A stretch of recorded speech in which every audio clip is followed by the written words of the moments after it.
అమ్మా నమస్తే. నమస్తే.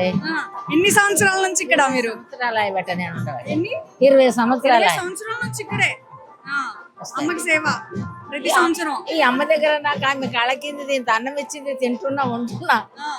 దొరకాలి కదా మరి, అందరికి దొరకచ్చా? నాకు దొరికింది ఆమె పాలు. ఆమె దగ్గర చారాన పాలు నాకు చిక్కింది. ఆ తల్లి పోల్కొండలు ఎవరినైతే ఉండనియరు కానీ ఆ అమ్మ దగ్గర ఉన్నా. ఏసారి ఏమనలేదు, చైర్మన్ ఏమనలేదు, ఎవరు వచ్చినా ఏమని అసంత జరిగి అనలేరు. ఉన్నా 20 సంవత్సరాల సండి. ఇక ఆ తల్లికి ఎవరెవరు ఏమేమి కోరుకొని ఏమేమి మొక్కుతారు, ఏమేమి మొక్కులు అయ్యి వస్తావు, పెద్ద జాతర నింపుకుంటుంది. మనం పిలిస్తే రారు కానీ ఆ అమ్మ బలము నింపుకుంటుంది. ఈ జనగూడ జాతర అంటే మస్తు జనాలు, ఆమె మస్తు బోనాలు.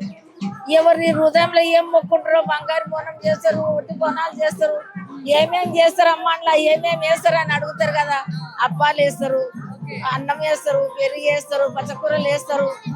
మరి కొత్త కుండలు తీసుకున్నట్టు పాశాలు చేసి ఆ కొత్త కుండ అట్లాగే తెస్తారు. ఈ గాలి బోనాలలోనే మాదేస్తారు. అప్పాలు, పచ్చకూరలు, పెరుగులు, అన్నము, మరండి చింతపులుసు, ఉల్లిగడ్డలు, అవి అట్లా. అంటే మీరు ఎక్కడి నుంచి వచ్చారు? నేను ఆర్ఎంఎస్ఎం కాడికి వెళ్ళి వస్తా. అక్కడ కూడా సేవనేనా? లేదు, ఏడికే వస్తా. ఈ ఏడున్నా కానీ దేవుళ్ళ కానీ ఉంటా, ఎక్కడ పోయినా దేవుళ్ళ కానీ. అమ్మవారి మహిమలు ఎలా ఉంటాయి? అట్లా మరి ఆమె మహిమ ఏడపోతే దేవుళ్ళ కానీ సగం పెట్టి నాకు ఇచ్చిన కొద్ది ఆమె దగ్గర నేను ఆడుకొని ఉంటున్నా.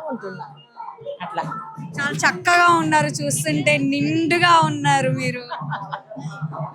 దేవుని చిత్తము, ఆమె ఇచ్చిన బలం, ఆమె ఇచ్చిన చిత్తం, ఆమె ఇచ్చిన జ్ఞానము.